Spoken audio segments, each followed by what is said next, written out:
ideen med at få trænet her, det er egentlig til at starte med bare at introducere pinden, og så sige dygtig, og så få givet en godbid.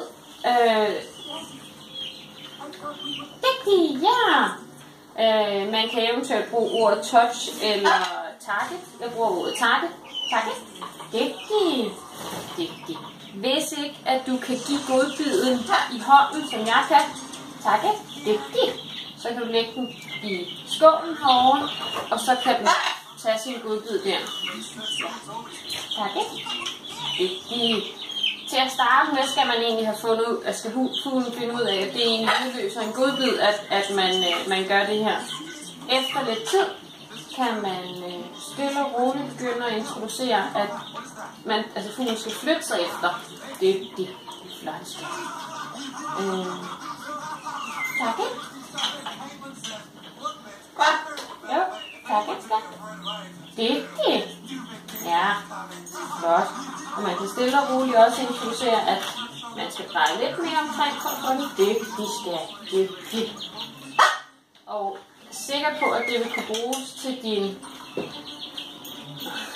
dygtigste. På sigt til for eksempel, når man gerne vil have den til at træde op, så vil man, lige nu kan du sikkert ikke, hvis den bider dig, men fører din hånd ind, så bed den om at lave touch herude. Takke. Takke. Takke. Jo, skal der. Sådan. Ja, det var godt. Dygtig. Ja, nu vil vi tage til. Nej, det er den der. Sådan. Ja. Og man kan lave takke tilbage igen. Takke. Dygtig. Det er godt, ja. Og efter lidt tid, så finder de ud af, at det godt kan svare sig egentlig at begynde at følge den her. Så behøver man ikke nødvendigvis at have den til at røre ved den. Du kan bare se, at stille og roligt vil begynde at følge efter den. Og så vil man stille og roligt også kunne få fokus væk fra for eksempel, at hånden er et eller andet sted.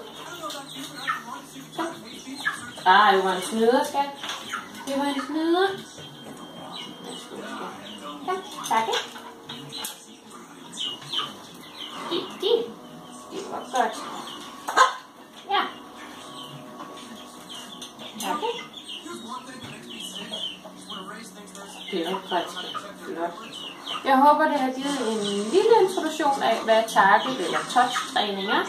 Og så det kan man i princippet lave igennem et bur, hvis det er, man er lidt bange for sine fingre, så man stikker den ind. Og komme med kommandoen hos hende, så behøver jeg ikke at have kommandoen længere, fordi Sugar ved godt, at når jeg bruger den her, så skal der hen og røres for, at der får en god lyd. Ja. Og på den måde kan man forhåbentlig komme i gang med at træne sin fugl. Man kan alternativt lidt op, ikke?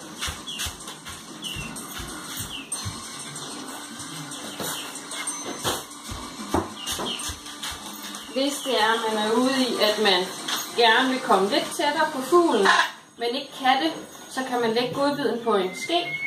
Takke, det var godt. Ja, den er der. Den. Sugar, den ligger inde på midten her. Det skulle så være sådan, at min fugl så kunne finde ud af, at den lå der. Det fangede han så ikke. Ja, men det kan man gøre, det er der nogen, der gør. Jeg har ikke selv brugt det endnu, så vi kan se, så Sugar fatter hat af, at der skal godbid på en ske. Værsgo, ja.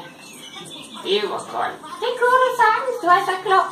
Jeg håber, det giver lidt hjælp til din træning videre. Tak.